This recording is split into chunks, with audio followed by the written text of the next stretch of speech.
નમસ્કાર વિદ્યાર્થી મિત્રો, સ્વાગત છે તમારું વિદ્યાકુલમાં. વિદ્યાર્થી મિત્રો, ધોરણ 11 ના તમે નવા પેટી પેક વિદ્યાર્થીઓ છો અને વળી પાછો કઠણા એ છે કે બધા વિષયો આપણે બદલી ગયા છે. Accounting, statistic, economics, BA, SPCC, Gujarati, English, એમ લાગે વાહ સાહેબ હાલો કાંઈક તો આપણું છે. પણ વિદ્યાર્થી મિત્રો, ખરેખર તમે જે વિષય ભણો છો ને અત્યારે, વાણિજ્ય વ્યવસ્થા અને સંચાલન, નામ તમને બહુ મોટું લાગે છે અને કામ જે છે ને બાળકો એનાથી પણ મોટું છે.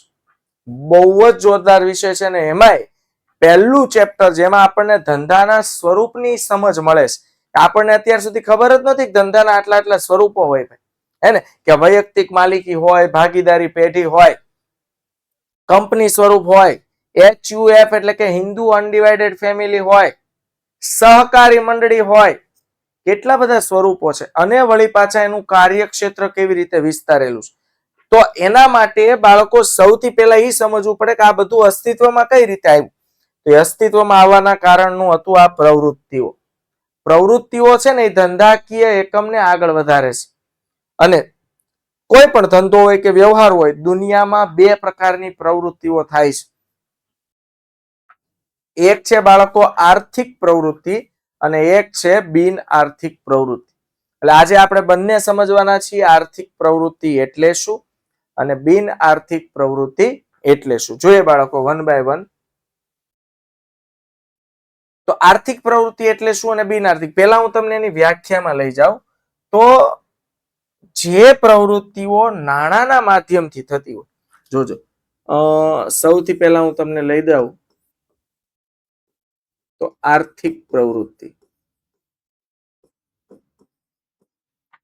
જે પ્રવૃત્તિઓ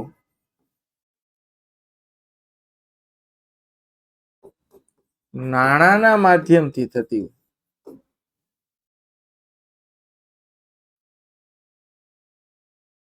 જે પ્રવૃત્તિઓ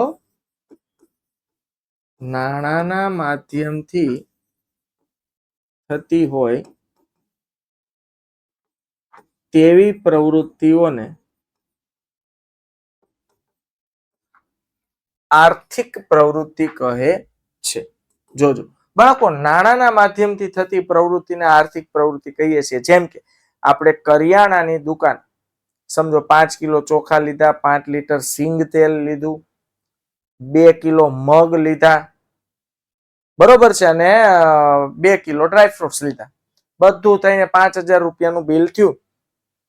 તો સમજો, કરિયાણાની દુકાનવાળા વ્યક્તિને આપણે 5,000 રૂપિયા આપીએ છીએ અને 5,000 ના બદલામાં આપણને વસ્તુ આપે છે, એને કહેવાય આર્થિક પ્રવૃત્તિ. સાહેબ આમાં છે ને માધ્યમ તરીકે નાણું હતું.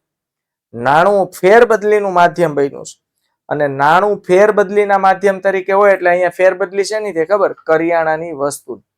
એટલે કરિયાણું જે હતું તે કરિયાણાની દુકાનવાળા પાસેથી ફેરબદલી થઈને કોની પાસે આવી ગયું? મારી પાસે આવી.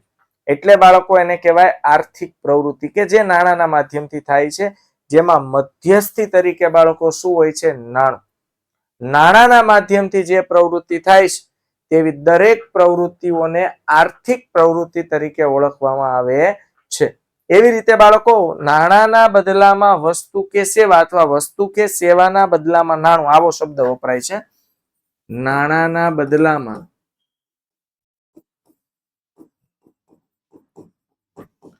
વસ્તુ કે સેવા અથવા સેવાના બદલામાં વસ્તુ કે સેવાના બદલામાં નાણાંનો વિનિમય, આને કહેવાય બાળકો આર્થિક પ્રવૃત્તિ. સેવાય હોય, સમજો તમે કોઈ વકીલ પાસે જાઓ તો વકીલ આપણને કોઈ વસ્તુ પેકિંગ કરીને નથી આપતો. વકીલ આપણને કાયદાનું નોલેજ આપે છે. કાયદાનું નોલેજ આપણી પાસે નથી એટલે આપણે કાયદાનું નોલેજ લેવા માટે કોની પાસે જવું પડે? વકીલ પાસે. વકીલ બાળકો આપણને કાયદાનું સંપૂર્ણ નોલેજ આપે, ના બદલામાં આપણે વકીલને શું આપીએ છીએ? ફી. આને કહેવાય સેવાના બદલામાં નાણું. તો વસ્તુ કે સેવાના બદલામાં નાણું અથવા નાણાંના બદલામાં વસ્તુ કે સેવાની આપલે થાય, ફેરબદલી થાય, એટલે એમ સિમ્પલ ભાષામાં એમ કહેવાય કે ફેરબદલીના માધ્યમ તરીકે નાણું હોય ને તો તેને આર્થિક પ્રવૃત્તિ કહેવાય. આર્થિક પ્રવૃત્તિ કહેવાય અને બાળકો આર્થિક પ્રવૃત્તિ કહેવાય. હવે બિન આર્થિક પ્રવૃત્તિ લઈએ તો હું તમને સિમ્પલ એમ કહું, ભાઈ આ પેન બનાવવાની મારી ફેક્ટરી છે, હું પેનનું ઉત્પાદન કરીને દરેક પેન 200 રૂપિયામાં વેચું છું, તો આર્થિક પ્રવૃત્તિ છે. વચ્ચે નાણું હોવું જોઈએ.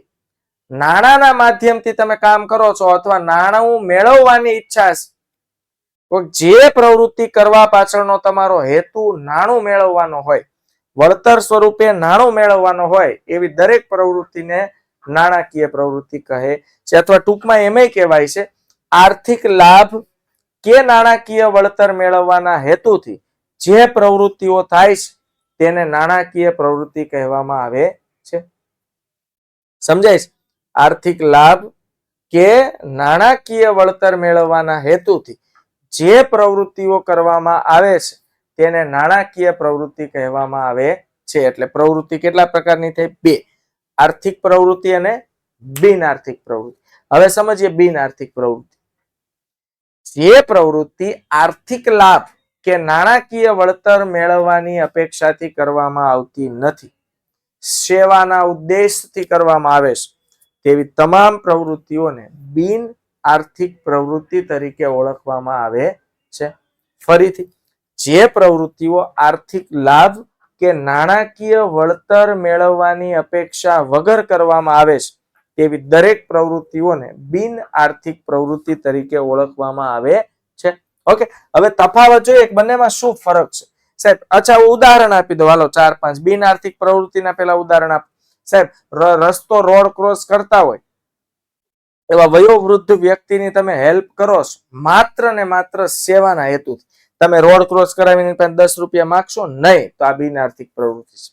એક માતા છે એ પોતાના બાળકનો ઉછેર કરે છે, બદલામાં કોઈ અપેક્ષા નથી રાખતી, આ બિન આર્થિક પ્રવૃત્તિ છે. સમજાય છે? તો આર્થિક પ્રવૃત્તિ અને બિન આર્થિક પ્રવૃત્તિ આવી રીતે બે ભાગ પડે છે, હે ને? હવે કાર્પેન્ટર છે, કાર્પેન્ટર એ લાકડાનું રાસ રચીલું એટલે કે ફર્નિચર બનાવે છે અને એનું વેચાણ કરે છે, આર્થિક પ્રવૃત્તિ.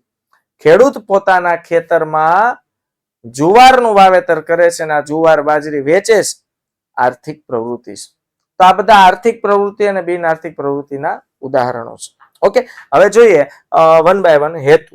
આર્થિક પ્રવૃત્તિનો હેતુ શું હોય સાહેબ? કોઈ પણ આર્થિક પ્રવૃત્તિ હોય એનો મુખ્ય હેતુ આર્થિક લાભ કે વળતર મેળવવાનો જ હોય. યાદ રાખજો, આર્થિક પ્રવૃત્તિનો મુખ્ય હેતુ આર્થિક લાભ કે વળતર મેળવવાનો હોય છે. દરેક આર્થિક પ્રવૃત્તિનો મુખ્ય હેતુ આર્થિક લાભ કે વળતર મેળવવાનો હોય છે. અને બિન આર્થિક પ્રવૃત્તિમાં ભાઈ પૈસા તો એમાં ઈચ્છા નથી પૈસા મેળવવાની, તો બિન આર્થિક પ્રવૃત્તિમાં માણસની ઈચ્છા શું હોય? સેવા કરવાની. એનો મુખ્ય ઉદ્દેશ શું હોય? સેવાનો હોય. તો સામાજિક સેવા, માનવ સેવા અને રાષ્ટ્ર સેવા, દેશ સેવા, સમાજની સેવા કરવાની નિસ્વાર્થ ભાવે. માનવ સેવા કરવાની એટલે કે દીન દુખિયારા માણસોની સેવા કરો, પ્રાણીઓની સેવા કરો. ઘણા જોજો એવા બધા અસ્પતાલો ચલાવે છે કે જ્યાં રોડ રસ્તા વચ્ચે એક્સિડન્ટથી ઘવાયેલી જે પ્રાણીઓ છે, બિલાડી હોય, કૂતરા હોય, ગાય હોય, ભેંસ, એવા ડોમેસ્ટિક એનિમલ્સ, પક્ષીઓ છે, આ લોકોની સારવાર માટેના દવાખાનો ચલાવે છે ફ્રી ઓફ કોસ્ટ. હવે પ્રાણી ગાય સારવાર કરાવવા ગાયને ત્યાં લઈ જાય પૈસા લેવાનો નહીં, તો આ બિન આર્થિક પ્રવૃત્તિ છે. એટલે આર્થિક પ્રવૃત્તિનો મુખ્ય હેતુ શું છે? આર્થિક લાભ કે વળતર મેળવવાની અપેક્ષા. જો ભાઈ આર્થિક પ્રવૃત્તિમાં નફો, પગાર, ફી, બધું મહત્તમ સંપત્તિનું સર્જન કેમ થાય? કમાઈ લેવાનો જ આદેશ હોય, ઉદ્દેશ હોય. અને બિન આર્થિક પ્રવૃત્તિમાં દેશ સેવા, સામાજિક સેવા, માનવ સેવા જેવી પ્રવૃત્તિનો સમાવેશ થાય છે. જોખમ અને અનિશ્ચિતતા. આર્થિક પ્રવૃત્તિમાં જોખમ અને અનિશ્ચિતતા પૂરતા પ્રમાણમાં રહેલા છે. સૌથી મોટું જોખમ આમાં નુકસાનનું હોય, ખોટનું હોય. અને બિન આર્થિક પ્રવૃત્તિમાં મસ્ત શાંતિથી ચેનની ઊંઘ લઈ લ્યો, કારણ કે એમાં જોખમની અનિશ્ચિતતા છે જ નહીં. તો આપણે પ્રેમથી સમાજ સેવા માટે, લોકોની સેવા માટે, દેશ સેવા માટે કામ કરીએ છીએ. અને આર્થિક પ્રવૃત્તિના 3 પ્રકાર છે. 1 માર્ક્સનો પ્રશ્ન ટીક કરી લેજો. આર્થિક પ્રવૃત્તિના કેટલા પ્રકાર છે? 3. ધંધો, વ્યવસાય અને રોજગાર. આ બહુ ડિટેલમાં હું તમને છે ને અહીંયા ભણાવવાનો છું.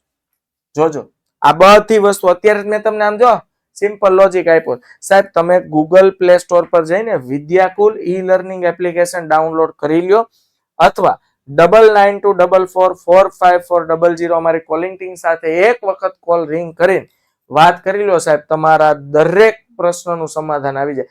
કોમર્સના દરેક પ્રશ્નનું સમાધાન આવી જશે, કારણ કે આપણી પાસે છે ટોપર બેચ 2026, જે ગુજરાતની નંબર 1 ટીમ તમને લાઈવ લેક્ચર અટેન્ડ ન કરી શકો તો recorded lecture, doubt solution, lecture ની જે ક્લાસ નોટ છે, પીડીએફ નોટ છે, બધું તમને જોઈતું એજ્યુકેશનને લગતું બધું તમને અહીંયા અવેલેબલ મળવાનું છે. ઓકે, તો આજે જ ડાઉનલોડ કરી લેજો વિદ્યાકુલ એપ્લિકેશન, અને તમે પણ ભવિષ્યમાં ખૂબ સારું એવું આર્થિક વળતર મેળવો એ લેવલનું તમે અહીંયા અભ્યાસ કરી શકો. અને બિન આર્થિક પ્રવૃત્તિનો કોઈ પ્રકાર છે નહીં. તો આ છે આર્થિક પ્રવૃત્તિ અને બિન આર્થિક પ્રવૃત્તિ. મેં કીધું એમ બહુ ડિટેલમાં આખા ચેપ્ટર ભણવા માટે આપણે ક્યાંય દૂર જવાની જરૂર નથી. આપણી પાસે છે આપણો પોતાનો વિદ્યાકુલનો ટોપર બેચ.